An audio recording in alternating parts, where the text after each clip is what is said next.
প্রিয় শিক্ষার্থীবৃন্দ, আসসালামু আলাইকুম। শিমুলিয়া ডিগ্রি কলেজের পক্ষ থেকে চলমান অনলাইন ক্লাসে তোমাদের সকলকে শুভেচ্ছা জানাচ্ছি। পাশাপাশি ফুলের রাজধানী গদখালিতে আজ সকালে যত ফুল ফুটেছে এই সকল ফুলের তোমাদেরকে শুভেচ্ছা। পাশাপাশি করোনার এই দুর্যোগকালে শিক্ষা ব্যবস্থা যেখানে স্থবির হয়ে রয়েছে, সেই স্থবির শিক্ষা ব্যবস্থাকে সচল করার জন্য যারা অক্লান্ত পরিশ্রম করে যাচ্ছে, সেই বাংলাদেশ সরকারের সুযোগ্য শিক্ষামন্ত্রী ডাক্তার দীপুমণি, পাশাপাশি তার মন্ত্রণালয় শিক্ষা মন্ত্রণালয়ের নিয়ন্ত্রণে অনলাইন চলমান ক্লাসে তোমাদের শুভেচ্ছা জানাচ্ছি। আমার প্রতিষ্ঠান শিমুলিয়া ডিগ্রি কলেজের পরিচালনা পর্ষদের সম্মানিত সভাপতি জনাব শাহিন সর্দারকে শুভেচ্ছা জানাচ্ছি। অত্র প্রতিষ্ঠানের সুযোগ্য অধ্যক্ষ, যার ঐকান্তিক প্রচেষ্টায় আমাদের শিমুলিয়া কলেজ আজ অনলাইন ক্লাসে অনেক দূর এগিয়ে গেছে, সেই অধ্যক্ষ মহোদয় জনাব আব্দুল সালাম সাহেবকে শুভেচ্ছা জানাচ্ছি। প্রিয় ছাত্রছাত্রী তোমাদের সকলকে, আমরা নিশ্চয় মনে আছে গত 30/5/2020 তোমাদের সাথে আমি ক্লাসে আসছিলাম। সেদিনও আমরা ব্যবসায়িক সংগঠন ও ব্যবস্থাপনার প্রথম পত্র থেকে আমরা অংশীদারি কারবার থেকে আমি আলোচনা করছিলাম। আমার মনে হয় তোমরা সেই ক্লাসটি দেখেছো এবং ভালোভাবে চেষ্টা করেছো কিছু শেখার জন্য। সেই ক্লাস থেকে আমি আজকে কিছুটা জানতে চাব। সেখানে আমি পড়াইছিলাম অংশীদারি ব্যবসা কাকে বলে। নিশ্চয়ই আমরা জানতে পেরেছি অংশীদারি ব্যবসা হচ্ছে দুই বা ততোধিক ব্যক্তি স্বেচ্ছায় চুক্তিবদ্ধ হয়ে মূলধন বিনিয়োগ করে মুনাফা অর্জনের উদ্দেশ্যে যে ব্যবসা বা কারবার করা হয় সেটিকেই অংশীদারি ব্যবসা বলা হয়। সেখানে আমি পড়েছিলাম অংশীদারি ব্যবসায়ের বৈশিষ্ট্য, অংশীদারদের প্রকারভেদ এবং অংশীদারি ব্যবসায়ের প্রকারভেদ। আমি আশা করি তোমরা সেই ক্লাসটি সুন্দর করে শিখতে পেরেছো। এবং আজকে আমি একই বিষয়ের অর্থাৎ ব্যবসায়ী সংগঠন ও ব্যবস্থাপনা প্রথম পত্র থেকে আমি যৌথ মূলধনী কারবার বা জয়েন্ট স্টক কোম্পানি থেকে আজকে আমি আলোচনা করব। আমার আলোচনায় চেষ্টা করবে আলোচনাটা সুন্দরভাবে সম্পূর্ণ আলোচনাটাই শোনার জন্য এবং শেখার জন্য। আমি আজকে যে বিষয়গুলো আলোচনা করব সেই বিষয়গুলো আমি একটু তোমাদেরকে জানাতে চাই। আমি আজকে আলোচনা করব যেটাকে আমরা বলি শিখন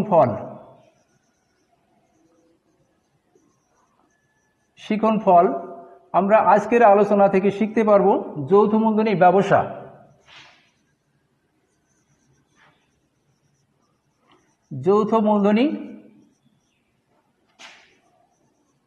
ব্যবসা বা সংগঠন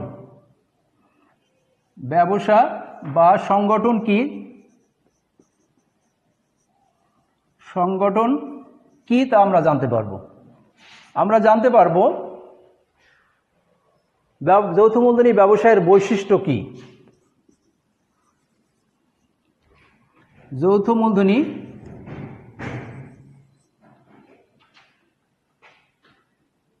ব্যবসায়ের বৈশিষ্ট্যসমূহ।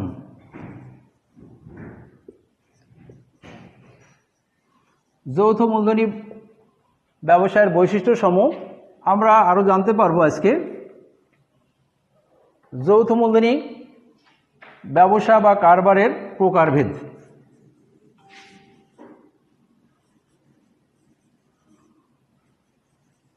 যৌথ মূলধনী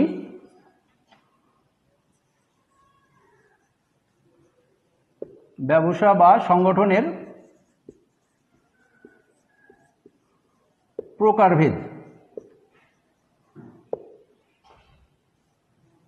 প্রকারভেদ এবং যৌথ মূলধনী কোম্পানি গঠন প্রণালীটাও আলোচনা করব।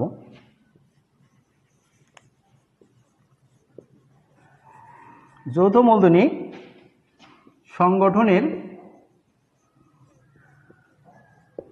গঠন প্রণালী।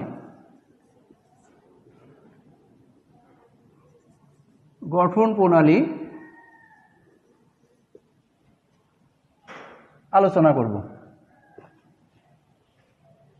আমি আজকে এই 4টি বিষয় নিয়েই তোমাদের সাথে আলোচনা করব। তা বাদেও যৌথ মূলধনী কারবারের আরও যদি কোনো টুকিটাকি বিষয় থাকে সেটাও নিয়ে আমি আলোচনা করব। প্রিয় শিক্ষার্থী, আমি এখন সরাসরি আমার ক্লাসে চলে যাচ্ছি। প্রথমে যৌথ মূলধনী ব্যবসায়ের সংজ্ঞা বা যৌথ মূলধনী কারবারের বিবরণ যেটাকে বলা হয়। আসলে যৌথ মূলধনী, যৌথ শব্দের অর্থ আমরা জানি যে একের অধিক।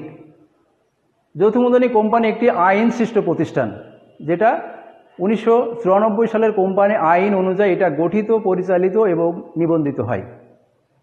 তাহলে কোম্পানি বলতে আমরা সাধারণত ওই কোম্পানিকে বোঝাই যেটা বাংলাদেশে বহাল 1994 সালের কোম্পানি আইনের অধীনে গঠিত, পরিচালিত এবং নিয়ন্ত্রিত সংগঠনকেই যৌথ মূলধনী কোম্পানি বা যৌথ মূলধনী ব্যবসা বলে আখ্যায়িত করা হয়।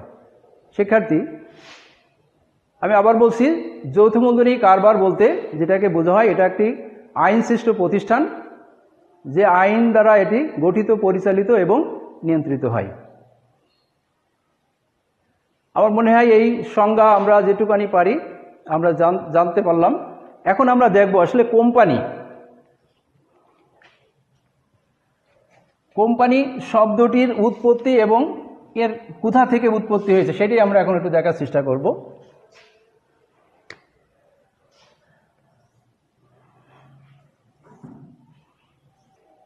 প্রিয় শিক্ষার্থী, আমরা এখন দেখব কোম্পানি শব্দটি উৎপত্তি এবং এর অর্থ।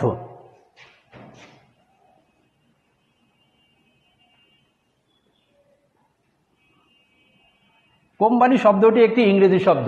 আমরা জানি কোম্পানি শব্দ একটি ইংরেজি শব্দ, যেটি ল্যাটিন শব্দ কম, COM, কম ও পানি,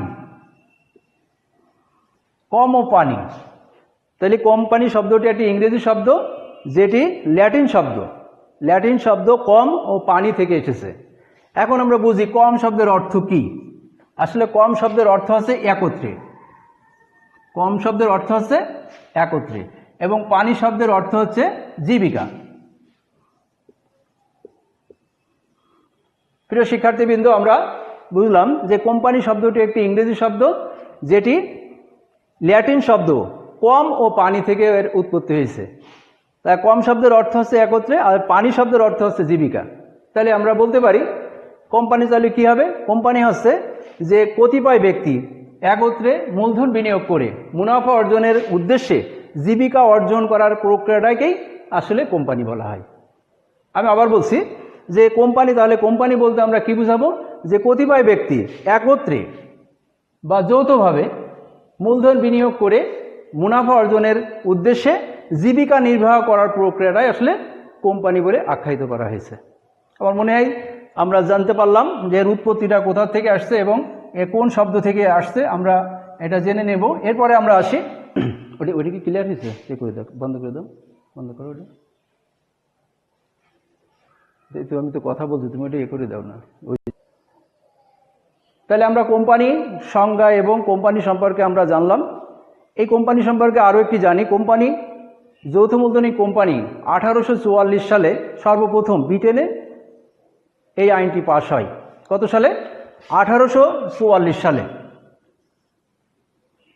1844 সালে ব্রিটেনে, গ্রেট ব্রিটেনে, যেটা আজকে ইংল্যান্ড, গ্রেট ব্রিটেনে এই কোম্পানি আইনটি পাস হয়।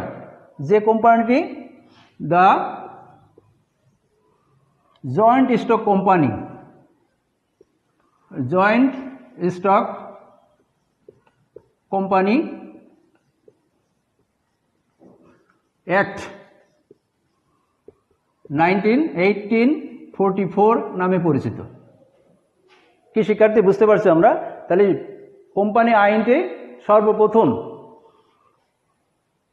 ইংল্যান্ডে এই আইনটি পাস হয়। পরবর্তীতে ভারতীয়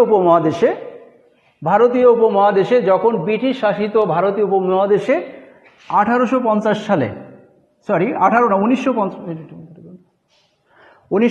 সালে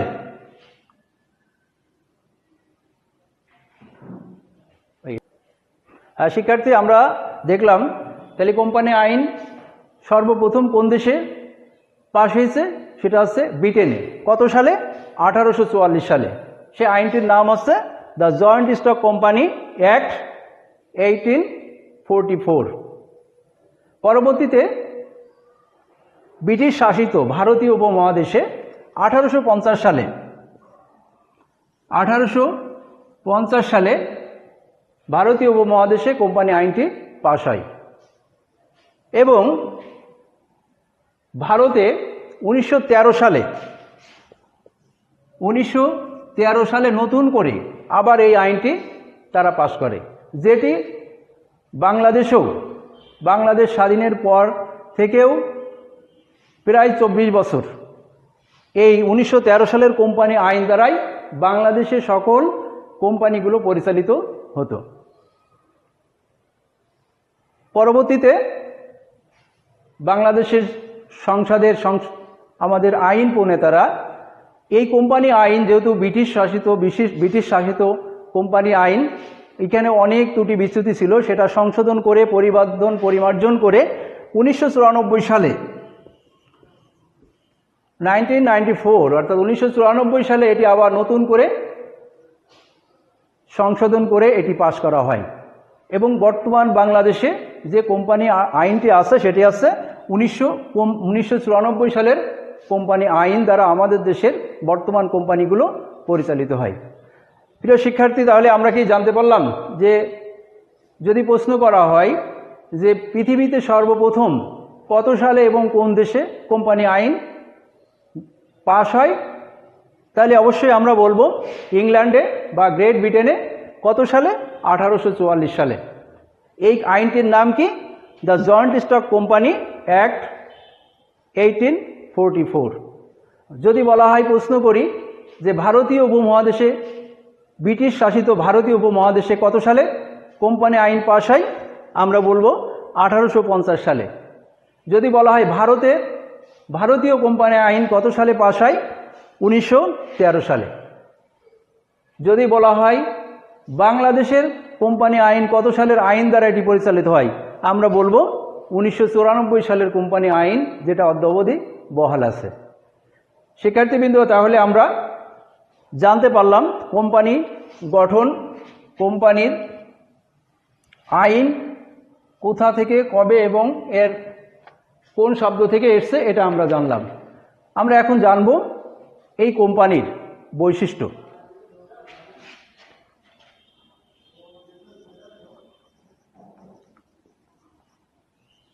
কোম্পানির বৈশিষ্ট্যসমূহ।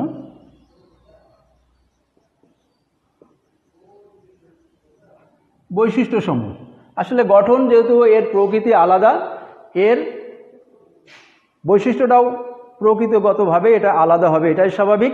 আমরা এখন আলোচনা করব কোম্পানির বৈশিষ্ট্যসমূহ। আমাদের প্রথম যে বৈশিষ্ট্যটা আছে সেটা আছে এটি একটি আইনসৃষ্ট প্রতিষ্ঠান।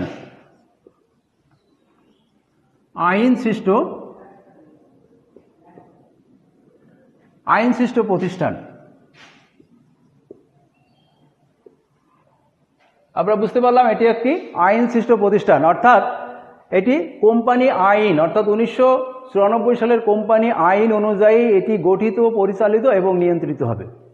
আমি আবার বলছি, এর অন্যতম বৈশিষ্ট্য হলো এটি কোম্পানি আইন দ্বারা, অর্থাৎ বাংলাদেশে বহাল 1994 সালের কোম্পানি আইন দ্বারা এটি গঠিত, পরিচালিত এবং নিয়ন্ত্রিত হবে। কি আমি বুঝাতে পারলাম? হ্যাঁ, এবারে আমরা দেখি 2 নম্বর যে পয়েন্টটা আছে, আমরা চেষ্টা করব সবাই এটিতে খেয়াল করার জন্য। কৃত্রিম ব্যক্তিসত্তা। কৃত্রিম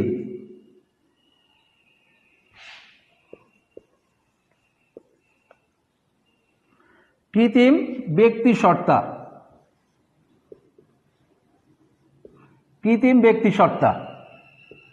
আসলে কৃত্রিম শব্দটি আমরা সবাই পরিচিত, আর্টিফিশিয়ালি যেটাকে বলা হয়, নতুন করে কিছু বানানো, এটাই।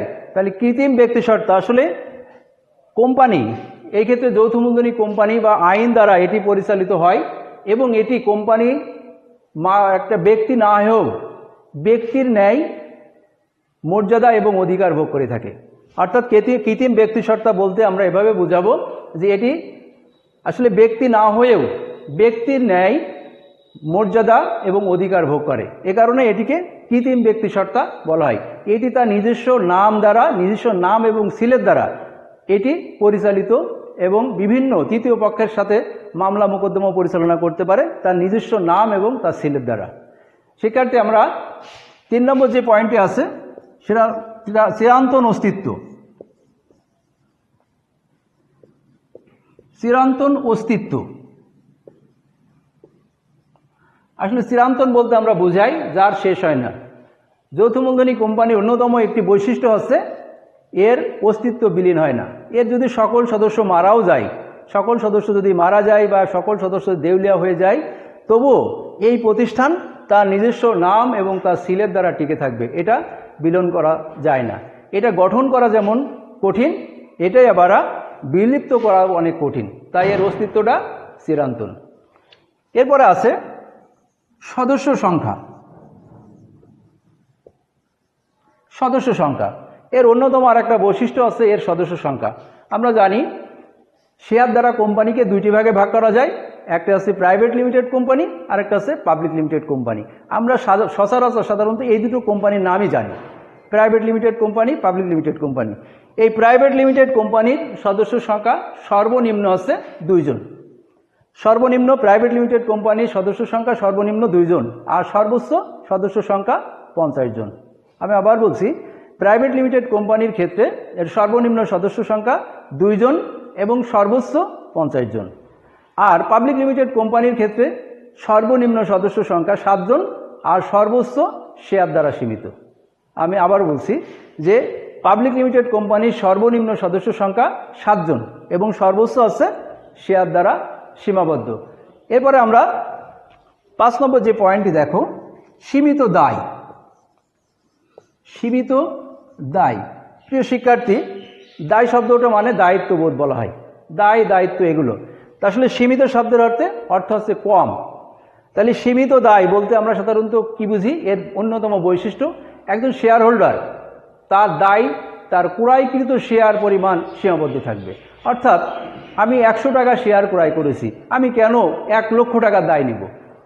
এটা এই কারবারের অন্যতম বৈশিষ্ট্য যে আসলে একজন শেয়ার হোল্ডার দ্বারা যে সমস্ত শেয়ার হোল্ডাররা কম ঝুঁকি নিতে চায়, ঝুঁকি গ্রহণ করার মানসিকতা কম, তারা সাধারণত যৌথ মূলধনী কোম্পানির শেয়ার ক্রয় করতে চায়। এই জন্য এর দায় সীমিত। কারণ সে যদি 100 টাকা শেয়ার ক্রয় করে তাহলে তার ওই প্রতিষ্ঠানের দায় 100 টাকা পর্যন্ত সীমাবদ্ধ থাকবে। এরপর আমরা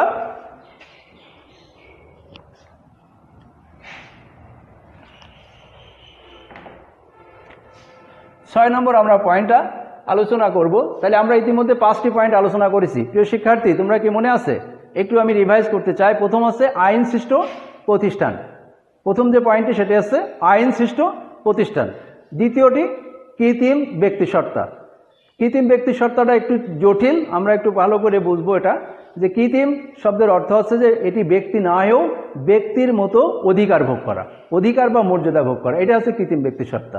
তারপরে আমি বলেছি চিরন্তন অস্তিত্ব, মানে এর অস্তিত্ব সহজে বিলোপ হয় না। আইন দ্বারা এটি গঠিত পরিচালিত হয় বিধায় এর আইন এই কোম্পানি গঠন করাও যেমন জটিল, আবার এর বিলোপ সাধনও তেমনি জটিল। 4 নম্বর যে পয়েন্টে আমরা আলোচনা করছিলাম সদস্য সংখ্যা। আমরা জানি সচরাচর 2টি কোম্পানি আমরা চিনি, একটা প্রাইভেট লিমিটেড কোম্পানি, একটা আছে public limited company. Private limited কোম্পানির সদস্য সংখ্যা 2 থেকে 50 জন এবং পাবলিক লিমিটেড কোম্পানির সদস্য সংখ্যা আছে সর্বনিম্ন 7 জন, সর্বোচ্চ আছে শেয়ার দ্বারা সীমাবদ্ধ। 5 নম্বর পয়েন্টে আমরা বলছিলাম যে সীমিত দায়। সীমিত দায় মানে একজন শেয়ার হোল্ডার যে পরিমাণ শেয়ার ক্রয় করবে তার দায় সেই পরিমাণ, তার অতিরিক্ত কোনো দায় সে কোম্পানিতে বহন করবে না। আমরা এই 5টি পয়েন্টের পরে এবার আমরা একটু দেখব আরও একটি পয়েন্ট আছে অত্যন্ত গুরুত্বপূর্ণ, সেটা আছে বাধ্যতামূলক নিবন্ধন। বাধ্যতামূলক নিবন্ধন। প্রিয় শিক্ষার্থী, নিশ্চয় মনে আছে আমি অংশীদারি কারবারের ক্লাসে বলছিলাম যে অংশীদারি কারবারের নিবন্ধনটা বাধ্যতামূলক নয়। যদি কোনো অংশীদার নিবন্ধন করে তাহলে সে সুবিধা পাবে, যদি সে নিবন্ধন না করে তাহলে সেই সুবিধাগুলো থেকে বঞ্চিত হবে। কিন্তু যৌথ মূলধনী কারবার বা কোম্পানির ক্ষেত্রে নিবন্ধনটা বাধ্যতামূলক। এই নিবন্ধন এই কারবারের অন্যতম একটা বৈশিষ্ট্য। আমরা জানি নিবন্ধনটা কি। নিবন্ধন বলতে আমরা নিবন্ধকের অফিস থেকে একটা নির্দিষ্ট ফর্ম সংগ্রহ করে নির্দিষ্ট পরিমাণ ফি জমা দিয়ে একটি ফর্ম সংগ্রহ করতে হয়। সেই ফর্মটা যথাযথভাবে পূরণ করে তার সাথে আনুষঙ্গিক দলিলপত্র সংযোজন করে সেইটা আবার নিবন্ধকের অফিসে জমা দিতে হয়। নিবন্ধকের অফিস এই সমস্ত কাগজপত্র দেখে যদি খুশি হয় তাহলে ওই কোম্পানির নাম তার নিবন্ধকের অফিসে বা রেজিস্ট্রার খাতায় নাম উত্তোলন করা হয়। এটিকে আসলে আমরা নিবন্ধন বলে থাকি। এই জন্য যৌথ মূলধনী কোম্পানির নিবন্ধনটা বাধ্যতামূলক।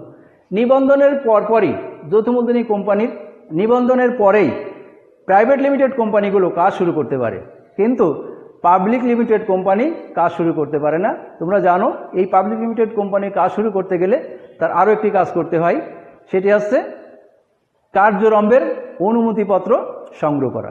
প্রিয় শিক্ষার্থী, তাহলে আমরা বুঝলাম নিবন্ধন যদি প্রশ্ন করা হয় যে যৌথ মূলধনী কোম্পানি নিবন্ধন কি বাধ্যতামূলক, উত্তর হবে অবশ্যই যে যৌথ মূলধনী কোম্পানি নিবন্ধনটা বাধ্যতামূলক। 7 নম্বর যে পয়েন্ট আছে সেটা আছে সদস্য পদ। সদস্য পদ অর্থাৎ যৌথ মূলধনী কোম্পানির সদস্য পদ কিভাবে পাওয়া যায়। আসলে এই কোম্পানির সদস্য হতে গেলে অবশ্যই একটা নির্দিষ্ট পরিমাণ শেয়ার ক্রয় করে এর সদস্যপদ লাভ করতে হবে। অর্থাৎ বাংলাদেশে বসবাসকারী বাংলাদেশের নাগরিক যে কোনো প্রাপ্তবয়স্ক নাগরিক নির্দিষ্ট পরিমাণ শেয়ার ক্রয় করে এই কোম্পানির সদস্য পদ লাভ করতে পারবে। এরপরে আছে সাধারণ সিলমোহর। সাধারণ সিলমোহর আসলে এই সাধারণ সিলমোহরের কথাটা আমি আগে বলেছি, যখন আমি চিরন্তন অস্তিত্ব বলছিলাম তখন। সিলমোহর শব্দের অর্থ হচ্ছে আমরা জানি, যেমন আমাদের কলেজের সমস্ত প্রিন্সিপালের সই আছে, সভাপতির সই আছে, সভাপতির সিল আছে, নিচে সিল মারা থাকে, সভাপতির সিল মারা থাকে। কিন্তু একটা সিল থাকে তোমার যে কোনো প্রতিষ্ঠানের ওই যে প্যাডের বা আমার সার্টিফিকেটের আমি তার উপরের কোণায় একটি গোল সিল থাকে, যে শিমুলিয়া ডিগ্রি কলেজ স্থাপিত আছে, এই যে সিলটা সেইটাকেই আসলে সাধারণ সিলমোহর বলা হয়। কোম্পানি যাই করুক না কেন এই কোম্পানি এই সাধারণ সিল, অর্থাৎ সে নিজে তো কোনো সই করতে পারে না, তাহলে তার সইটা আছে তার সাধারণ নিজস্ব, এই সিলমোহর দ্বারা সে তার যাবতীয় কার্যক্রম পরিচালনা করতে পারবে। এরপরে আমরা 9 নম্বর আমরা দেখব। তাহলে সাধারণ সিলমোহরটা আমরা দেখতে পেলাম। এর অন্যতম আরেকটা বৈশিষ্ট্য হচ্ছে শেয়ার হস্তান্তর যোগ্যতা। শেয়ার হস্তান্তর যোগ্যতা। প্রিয় শিক্ষার্থী, শেয়ার হস্তান্তর যোগ্যতা আমরা অংশীদারি কারবারে বলছিলাম যে অংশীদারি কারবারে শেয়ার হস্তান্তর করা যায় না, কিন্তু এই যৌথ মূলধনী কোম্পানির শেয়ার হস্তান্তর করা যায়। এখন আমি যদি প্রশ্ন করি, আসলে কোম্পানি তো আমরা সাধারণত দুটো বলি, যে একটা আছে প্রাইভেট লিমিটেড কোম্পানি আর একটা আছে পাবলিক লিমিটেড কোম্পানি। তা কোন কোম্পানির শেয়ার হস্তান্তর করা যায়? নিশ্চয়ই তোমরা জানো যে এই প্রাইভেট লিমিটেড কোম্পানির শেয়ার অবাধে হস্তান্তর করা যায় না। পাবলিক লিমিটেড কোম্পানির শেয়ার অবাধে হস্তান্তর করা যায়। অবাধে হস্তান্তর করে কি করে? অর্থাৎ যৌথ মূলধনী কোম্পানি তার মূলধন সংগ্রহ করার জন্য এই শেয়ারগুলো বিক্রি করে মূলধন সংগ্রহ করে থাকে। তাহলে আমরা বুঝলাম। আর একটি পয়েন্ট বলে আমি শেষ করব, সেটা হচ্ছে বিলোপ সাধন। বিলোপ সাধন। বিলোপ সাধন শব্দের অর্থ আসলে এই কোম্পানি যৌথ মূলধনী কোম্পানি বা জয়েন্ট স্টক কোম্পানি আমরা যাই বলি না কেন, এই কোম্পানি গঠন করা যেমন জটিল, গঠন করা অত্যন্ত জটিল, তেমনি এর বিলোপ সাধন করতে গেলেও ইচ্ছা করলেও এই কোম্পানি বিলোপ সাধন হয় না। অর্থাৎ এই কোম্পানি যদি সমস্ত সদস্য মারা যায় অথবা দেউলিয়া হয়ে যায়, তারপরেও এই কোম্পানি তার নিজস্ব নামে টিকে থাকবে। আর এর বিলোপ সাধন পদ্ধতি যেমন গঠন যেমন কঠিন, বিলোপ সাধনও তেমনি কঠিন। এটি বিলোপ সাধনের একমাত্র পথ হচ্ছে আইন দ্বারা, অর্থাৎ 1994 সালের কোম্পানি আইনের বিভিন্ন ধারা অনুযায়ী এই কোম্পানি বিলোপ সাধন ঘটতে পারে, তাছাড়া এর কোনো বিলোপ সাধন হয় না। তা শিক্ষার্থী, আমরা কোম্পানির বৈশিষ্ট্য সমূহ আলোচনা করলাম। এরপরে আমরা আরও একটি বিষয় আলোচনা করব, অত্যন্ত গুরুত্বপূর্ণ এই অধ্যায় থেকে অত্যন্ত গুরুত্বপূর্ণ প্রশ্ন, যেখান থেকে তোমরা জানো প্রতিবারই তোমরা বিভিন্ন বোর্ডের প্রশ্ন দেখবা। যে প্রশ্নটা আমি এখন পড়াবো এখান থেকেই অধিকাংশ ক্ষেত্রে সৃজনশীল প্রশ্নগুলো পড়ে। সেটা হচ্ছে যৌথ মূলধনির সংগঠন বলি আর কারবার বলি আর ব্যবসা বলি তার প্রকারভেদ। আমি একটু দেখি যৌথ মূলধনি কারবারের বৈশিষ্ট্য,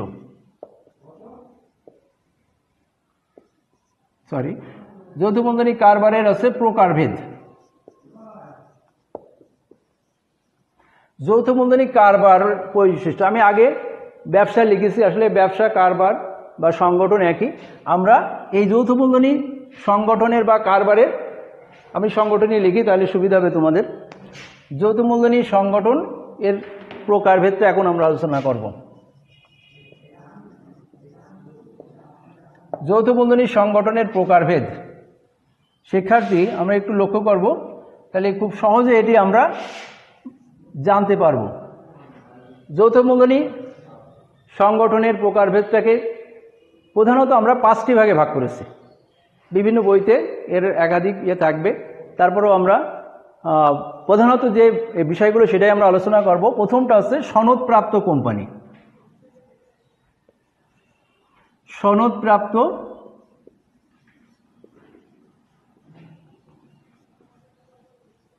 এক হচ্ছে সনদপ্রাপ্ত কোম্পানি, 2 নম্বর হচ্ছে বিধিবদ্ধ কোম্পানি।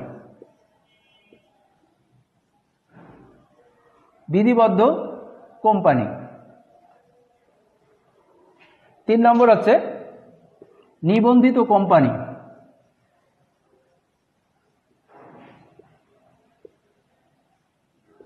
নিবন্ধিত কোম্পানি 4 নম্বর হচ্ছে অনিবন্ধিত কোম্পানি।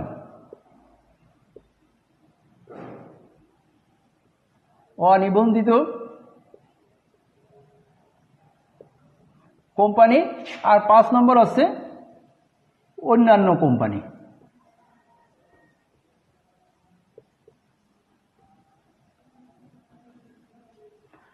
শিক্ষার্থীকে লক্ষ্য করি আমরা, তাহলে যৌথ মূলধনি সংগঠনের প্রকারভেদ অত্যন্ত গুরুত্বপূর্ণ একটি পয়েন্ট। এখান থেকে আমাদের অনেকগুলো প্রশ্ন হবে, আমরা খেয়াল করব। এটা প্রথম যে কোম্পানি আছে সেটা আছে সনদপ্রাপ্ত কোম্পানি।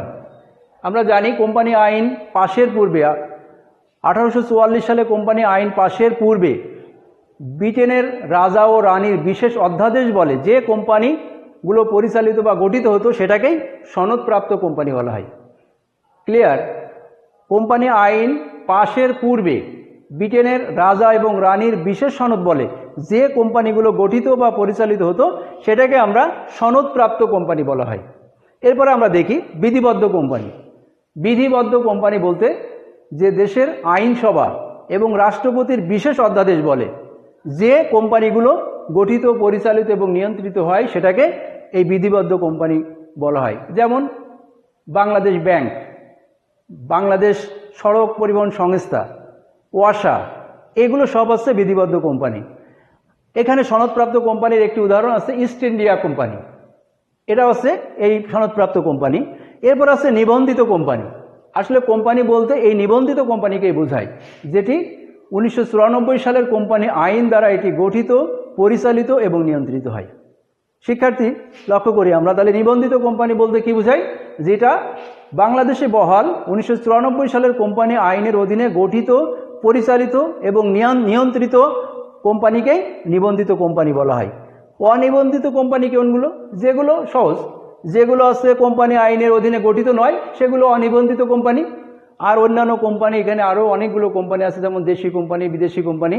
এখন আমরা দেখি আসলে এই নিবন্ধিত কোম্পানিকে আবার 2টি ভাগে ভাগ করা হয়েছে। নিবন্ধিত কোম্পানিকে আবার 2টি ভাগে ভাগ করা হয়েছে। একটি হচ্ছে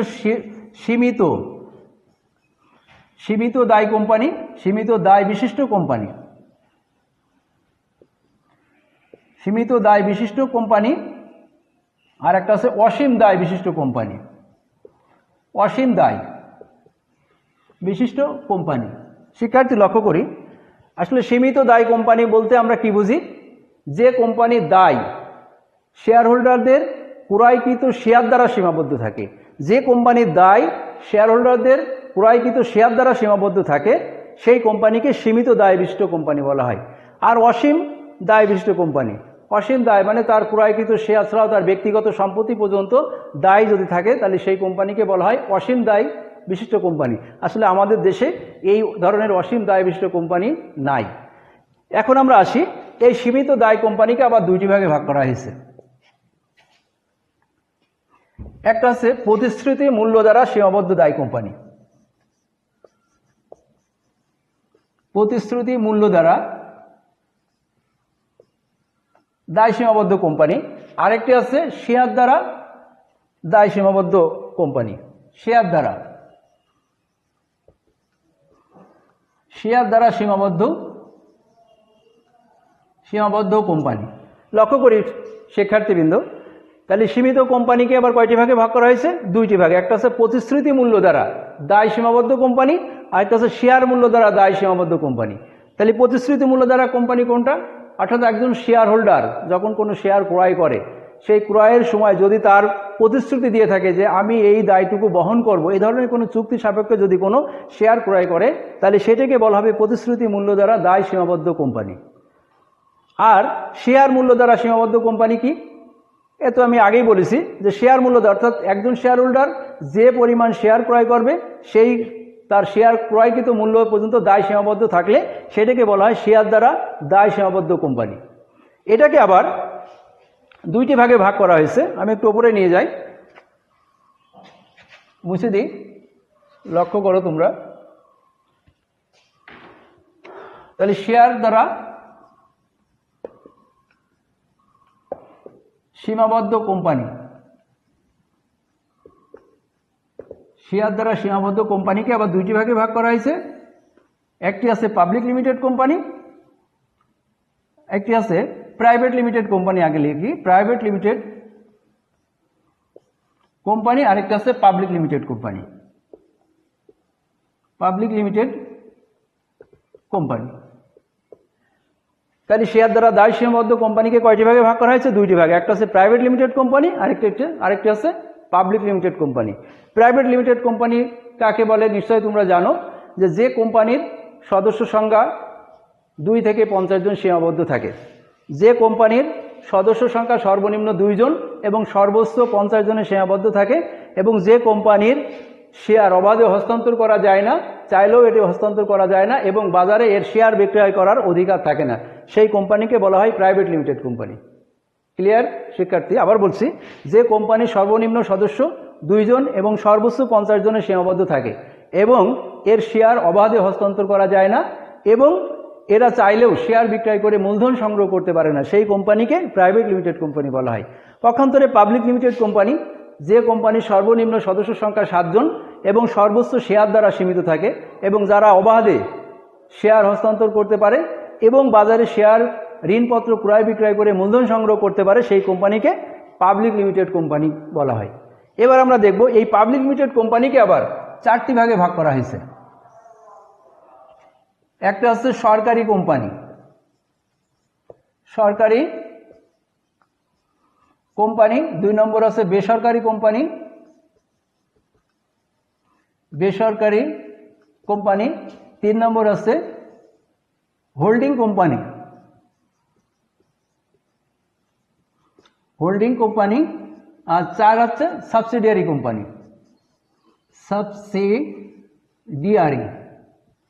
সরি, জায়গাটা কম সম্পূর্ণতার কারণে দুঃখিত। তাই পাবলিক লিমিটেড কোম্পানিকে কয়টি ভাগে ভাগ করা হয়েছে? 4টি ভাগে। একটি সরকারি কোম্পানি, বেসরকারি কোম্পানি, হোল্ডিং কোম্পানি, আর একটি আছে সাবসিডিয়ারি কোম্পানি। কোনো কোনো বইতে আবার public limited private limited company মিলাইয়েই এই কটা বলা হয়েছে, কিন্তু আমরা যেটা জানি পাবলিক লিমিটেড কোম্পানিকে 4টি ভাগে ভাগ করা হয়েছে। একটি আছে সরকারি কোম্পানি। শিক্ষার্থীবৃন্দ লক্ষ্য করি, সরকারি কোম্পানি কাকে বলে? যে কোম্পানির শেয়ার মালিকানা 51% সরকারের অধীনে থাকে। আবার বলছি, যে কোম্পানির শেয়ারের মালিকানা 51%-এর অধিক সরকারের মালিকানায় থাকে, সেই কোম্পানিকে সরকারি কোম্পানি বলা হয়। তাহলে বেসরকারি কোম্পানিটা কি? তাহলে তার উল্টো হবে, অর্থাৎ যে কোম্পানির মালিকানা 51% পাবলিকের হাতে অর্থাৎ জনসাধারণের হাতে থাকে এবং 49% বা তার নিচে সরকারের হাতে থাকে, সেটাকে বলে বেসরকারি কোম্পানি। এরপরে হোল্ডিং কোম্পানি। শিক্ষার্থী, আমরা দেখছি যে আসলে বিভিন্ন সময় জ্ঞানমূলক প্রশ্নে এই প্রশ্নটা পড়ে, অনেক ছেলেমেয়েরা এটা ভুলাই ফেলায়। আমি মনে করি যে আজকের এই ক্লাসের পরে অবশ্যই তোমরা এটা জানতে পারবে যে হোল্ডিং কোম্পানি খুব সহজে, হোল্ডিং কোম্পানি কাকে বলে এবং সাবসিডিয়ারি কোম্পানি কাকে বলে। হোল্ডিং কোম্পানি হলো যে কোম্পানি অন্য কোনো কোম্পানির 50%-এর বেশি শেয়ার ক্রয় করে তার মালিকানা গ্রহণ করে, তার ভোটদানের ক্ষমতা গ্রহণ করে এবং পরিচালনায় অংশগ্রহণ করে। আমি আবার বলছি যে হোল্ডিং কোম্পানি হলো যে কোম্পানি অন্য কোনো কোম্পানির 50%-এর অধিক শেয়ার ক্রয় করে তার মালিকানা ভোগ করে, ভোটদানের ক্ষমতা ভোগ করে এবং পরিচালনায় অংশগ্রহণ করে, সেই কোম্পানিকে হোল্ডিং কোম্পানি বলা হয়। পক্ষান্তরে সাবসিডিয়ারি কোম্পানি হচ্ছে এর উল্টোটা, অর্থাৎ সাবসিডিয়ারি কোম্পানি বলতে যে কোম্পানি তার অধিকাংশ শেয়ার বা 50% বেশি শেয়ার অন্য কোনো কোম্পানির কাছে বিক্রি করে দেয় বা মালিকানা তার কাছে দেওয়া দেয়, ভোট দানের ক্ষমতা তাদেরকে দিয়ে দেয়, সেই কোম্পানিকে সাবসিডিয়ারি কোম্পানি বলা হয়। আরও সহজ করে যদি বলি তাহলে শেয়ারের মালিকানা গ্রহণকারী কোম্পানিকে বলা হয় হোল্ডিং কোম্পানি, যারা মালিকানা কিনলো বা গ্রহণ করলো তারা হচ্ছে হোল্ডিং কোম্পানি, আর যারা বিক্রি করলো তারা হচ্ছে সাবসিডিয়ারি কোম্পানি। কি বোঝা যায়নি শিক্ষার্থী? খুব সহজে যে যারা শেয়ার মালিকানা গ্রহণ করলো তারা হচ্ছে হোল্ডিং কোম্পানি, আর যারা বিক্রি করলো তারা হচ্ছে সাবসিডিয়ারি কোম্পানি। শিক্ষার্থীবৃন্দ, আমরা আসলে দেখলাম যে এই যে আজকে যে আমরা শিখলাম যে বিষয়গুলো অত্যন্ত গুরুত্বপূর্ণ বিষয় ছিল। আমরা প্রকারভেদে আমরা বলছিলাম 5টি ভাগে ভাগ করা হয়েছিল। প্রথমটা বলছিলাম সনদপ্রাপ্ত কোম্পানি, তারপরে বলছিলাম বিধিবদ্ধ কোম্পানি, তারপরে বলছিলাম নিবন্ধিত কোম্পানি, তারপরে বলছিলাম অনিবন্ধিত কোম্পানি এবং সর্বশেষ বলছিলাম অন্যান্য কোম্পানি।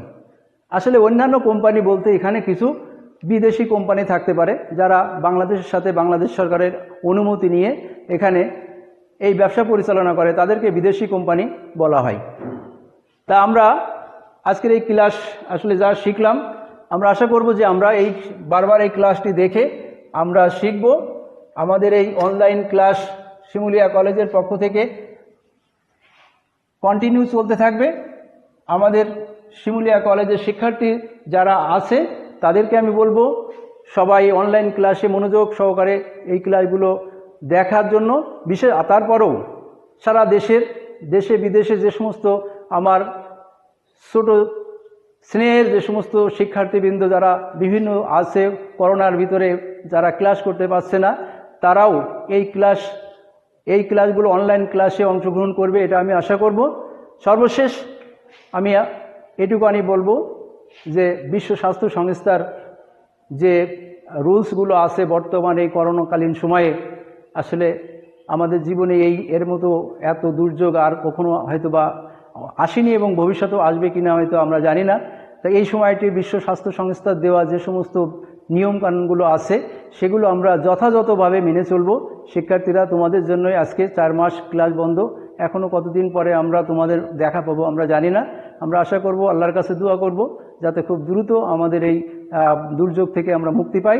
তাই তোমরা সকলেই সেই বিশ্ব স্বাস্থ্য সংস্থার দেওয়া নিয়ম বলি, যেমন ঘন ঘন সাবান দিয়ে কমপক্ষে 20 সেকেন্ড ভালো করে হাত ধোয়া, ঘরের বাইরে বেরোনোর সাথে সাথে অবশ্যই মাস্ক ব্যবহার করবা। তারপরে সামাজিক দূরত্বের কথা বলা হয়েছে, কমপক্ষে 3 ফুট দূরত্ব বজায় রাখবা। ধর্মীয় উপাসনালয়গুলোকেও আমি অনুরোধ জানাবো, যারা সমস্ত শিক্ষার্থীরা মুসলিম আছো তারা মসজিদে সামাজিক দূরত্ব বজায় রেখে নামাজ পড়বা। যারা অন্যান্য ধর্মের আছে তাদেরকে বলবো অবশ্যই সামাজিক দূরত্ব বজায় রেখে তোমরা চলবে এবং এই করোনা থেকে যাতে আমরা সবাই সুস্থ থাকি, হেফাজতে থাকতে পারি, এই আশাবাদ ব্যক্ত করে আবারও শিমুলিয়া ডিগ্রি কলেজের পক্ষ থেকে এবং আমার ব্যক্তিগত পক্ষ থেকে আজ ফুলের রাজধানী গদখালিতে যত ফুল ফুটেছে, কবির ভাষায় বলবো, সেই সকল ফুলের শুভেচ্ছা জানিয়ে তোমাদের সকলের সুস্বাস্থ্য এবং মঙ্গল কামনা করে বিদায় নিচ্ছি। আল্লাহ হাফেজ। আগামী অনলাইন ক্লাসে ইনশাআল্লাহ আবার দেখাবে। খুদা।